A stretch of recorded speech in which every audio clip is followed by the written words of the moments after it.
That's the Twitter, man. Twitter is a rage machine. Twitter is a video game where you try and figure out how to get the most points. That's what retweets, likes, shares, followers. And guess what? In order to get those, you have to be a mean person.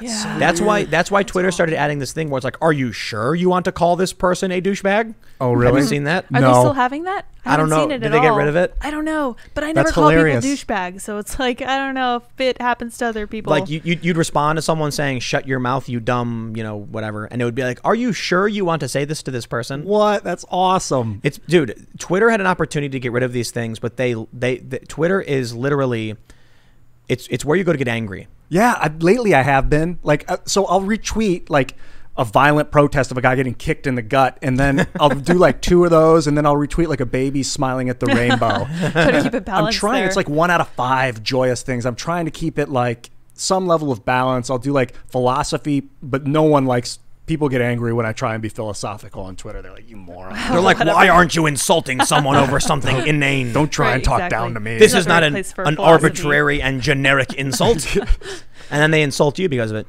But I got a really funny, just like quick tidbit. On the show, I can't remember which show it was. I was talking about how conservatives are more attractive than liberals. Oh, I heard that. It's true. I saw that tweet. So there's several studies that back this up. And there's a story from the Washington Post, actually, I think for the sake of avoiding, vitriol.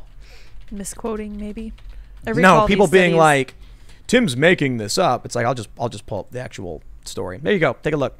Oh, snap. Conservatives really are better looking. I knew it. This is just one of several studies. And what's really funny about this is that it was Cenk Uygur of the Young Turks was insulting me because I brought this up. Somebody took a clip of me saying that when you go to the DNC, you see overweight, frumpy individuals. When you go to the RNC, you see tall, handsome, or busty women. And that's just that's not an anecdote that's from me. It was from a feminist who was explaining to me the concept of privilege and how it breaks down between the political parties. If you go through life as handsome and attractive with, tall and a deep voice, and you're like ripped, people are going to do favors for you. They're going to be nice to you. And you're going to be like, I don't want redistribution of my wealth. I've been able to do it on my own. This is just a general concept of privilege. And so I was actually referencing this. So basically what happens is, in the context of Twitter, even though you could simply Google search conservatives better looking, you would find numerous studies. There's one out of Cambridge that says people who are more attractive tend to have conservative political beliefs and become Republican. There's also another study that says in Europe, particularly, it's this one referencing Finland, saying they had people who didn't know the politicians of a certain country and asked them to rate appearance, and found conservative political parties had more attractive members. So it's cause, not effect. They said that they don't know correlation or causation, interesting. But they found a correlation between, I would think like if you're good looking and life is handed to you more readily, that why would you want to change it? So you tend towards more conservation and keeping things the status quo. Whereas independence. If I can do it on my own. You're funky looking and you break it all down. That's right, burn it all down, Portland. But so the main issue is, you get a bunch of people like this. I'm talking about the host of the Young Turks, one of the biggest political networks. He didn't even take 2 seconds to Google search when I said there's a study. He tweeted at me insulting me in my appearance, mocking me for wearing the beanie Too or whatever. Hot for the beanie, yeah. And then he said, "What study?" And I'm like, the craziest thing is I've not said a bad word about Cenk Uygur. I maybe was critical of him because he yelled at me at Politicon a couple of years ago. Oh, nice. Like he just got in my face with screaming. I'm like, dude, what? But I've not said anything bad about him or anybody else. So I'm like, why did he just decide to start insulting me? And the crazy thing is, he wants to come on the show, man. No, it's because Twitter has turned people into hate mongers. It's so easy. They turn them into hate mongers. So here's his opportunity to dunk. If he did a simple Google search, he would have found that I was not trying to denigrate anyone. I was referencing research. Also, but this is also like what was not included in his clip was me saying a feminist was explaining this concept to me. The clip was out of context. It was 3 clips edited together to make one long clip. It was totally out of context. Of course. And what he could have done was simply said, I wonder if this is true. Instead, he ends up with, several hundred people all laughing and giggling amongst themselves and high-fiving each other about how smart they are, even though I was actually referencing a real study. Right. Whether you want to agree with the study or not is irrelevant. There's several studies that say the same thing. And the point I was trying to bring up was privilege. if you are a privileged individual of great attractiveness, then you do not want to give up what you've gotten because of it. And they argued against the idea. If he'd listened. The general idea, the reason I'm bringing this up is you can get people to argue against their own ideology if they're dunking on you to be angry and hateful. Good point. Be the fop. So here you have a bunch of leftists who are the ones advocating for this concept of privilege, arguing against that very concept because it was an opportunity to insult me and earn points. Oh, wow. Right. This says to me, you know, Twitter is a tribalist machine that trains people to find a tribe, disregard principle, and insult someone else. You get retweets, you get likes, you get followers. That's why we have Trump reply guys. They have nothing of substance to add, but they are tribalists who say Trump is bad, and they get followers. Ooh. Then they say PayPal me, and they make money. Amazing. Do you like that there's no downvote on Twitter? I don't know if that, I mean, actually maybe there should be. What I don't like is that when you open someone's tweet, you'll see like your algorithmic top tweet. And so the left and the right see different things. Oh, wow. People you follow. People right. like That's very echo chambery. Yeah, exactly. So if we did upvotes and downvotes on replies, then it'd be a much more interesting space. Much more interesting. And I think it's not so cut and dry as to say who would, you know, dominate left or right. I think there'd be instances where the right would upvote crazy and the left would upvote crazy, and you'd see a little bit back and forth. It also, I think, could actually help the left get more exposure to the right, which they need, because the right has exposure to the left, but it's choice. Not so the other way around. So more importantly, I'm just like, I roll my eyes when I see, you know, Cenk Uygur of the Young Turks has a massive network. They get something like 50 million views per month. And he is this the nature of his work, that when someone calmly references some research on like a podcast, that he turns it into a rage click without research, and so he's misinforming his audience. They're all thinking that they're so much smarter and better. And the crazy thing was how they were insulting my appearance. I'm like, but I did not directly insult anybody. I said, you tend to see this at the RNC, you tend to see it at the DNC. And it was actually a feminist who made a video about this explaining it. Yeah, but I don't think that was in the video, was it? I think it all came from because it was out of context. They didn't see the study and what you're talking about. Well, I didn't show the study. Yeah. Because it was like, you know, I once read a study, and, you know, basically what they said was, and instead of doing a Google search to be like, I wonder if that's true, they immediately just say, let's drum up hate for money. It's like the ability to make snap judgments about people and things is very like read the title but don't read the article and make a comment. Like that's dangerous, but maybe necessary for evolution. Like we have to be able to make quick snap judgments to survive. I think information is traveling so fast it didn't travel this way before.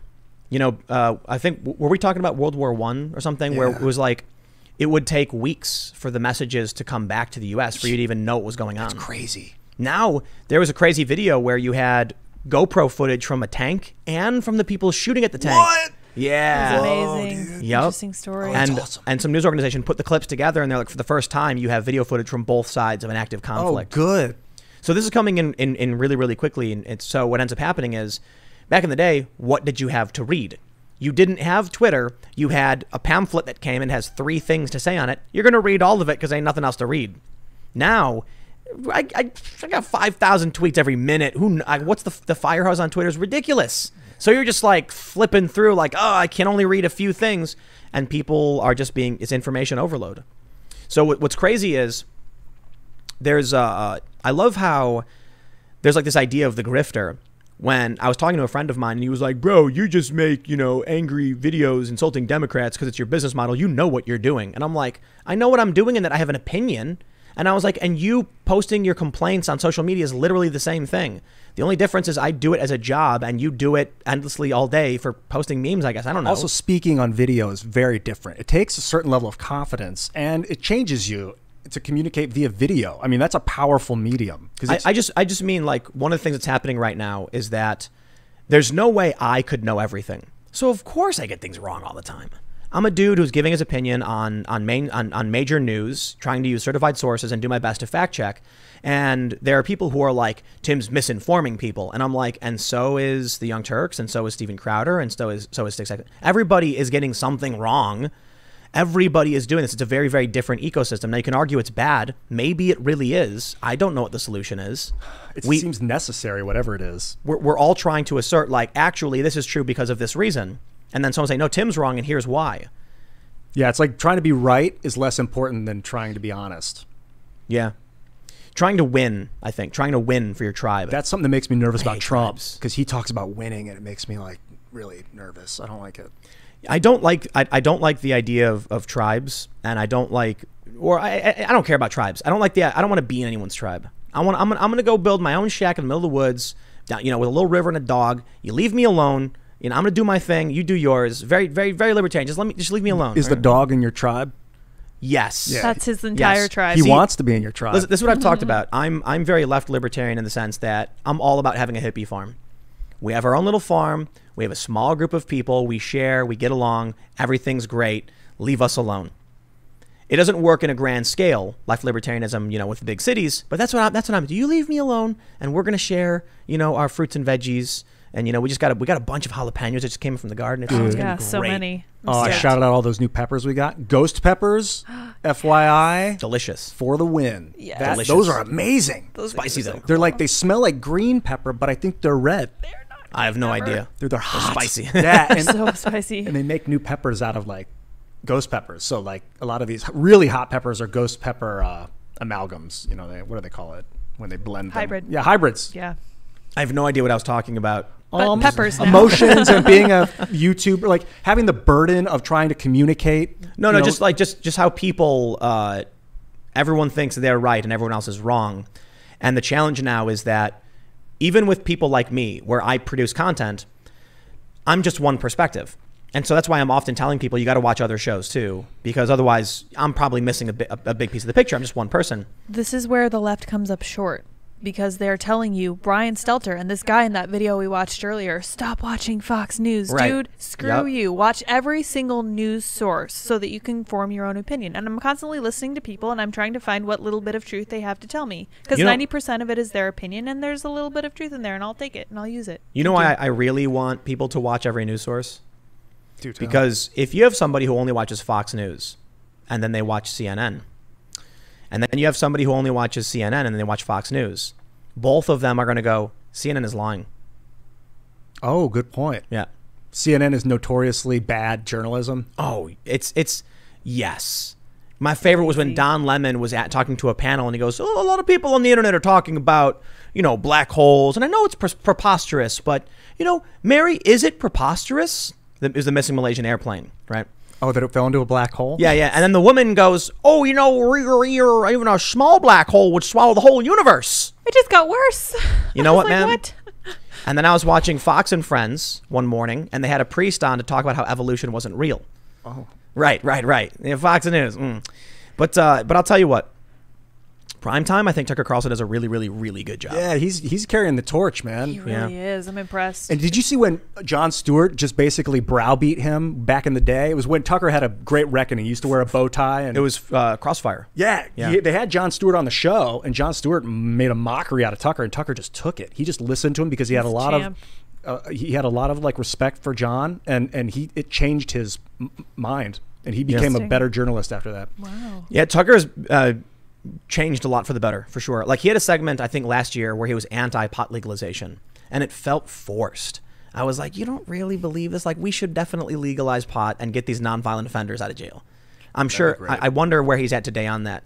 Because if Trump came out right now and said, we're doing an executive order, nonviolent offenders will be reviewed, pardoned, released, full sentence commuted and expunged, it's landslide. Yeah, easily. Landslide. Yes. But Biden's talking about that. Oh, good for him. Yep.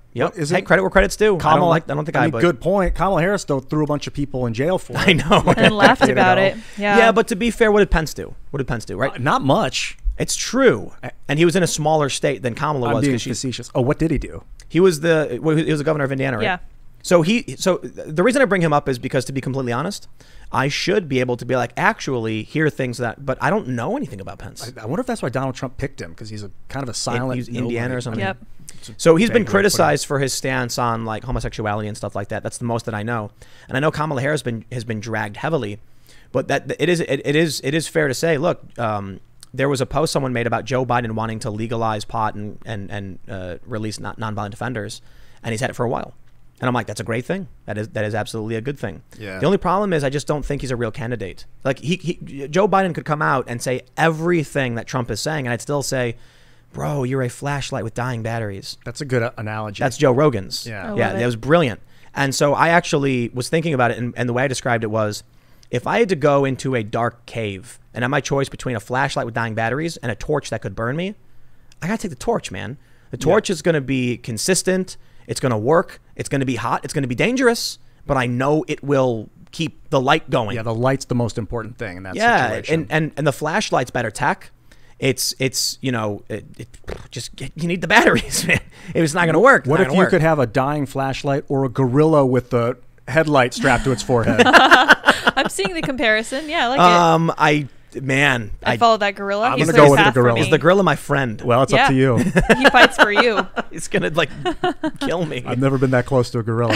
Right. Well, I think hopefully, he'd rip you in half. Hopefully, we're friends. Yes. We've grown up together and we're on an adventure together, and he's leading the way. He and, has your best interests in mind. Oh, excellent! And he'll fight off the Morlocks and the mole dude, people. homie. And stuff. Yeah, dude, Homie totally. gorilla. Could use that strength. Thanks for checking out this clip from the Timcast IRL podcast. We do the show live Monday through Friday at 8 p.m. So come back to check us out when we go live.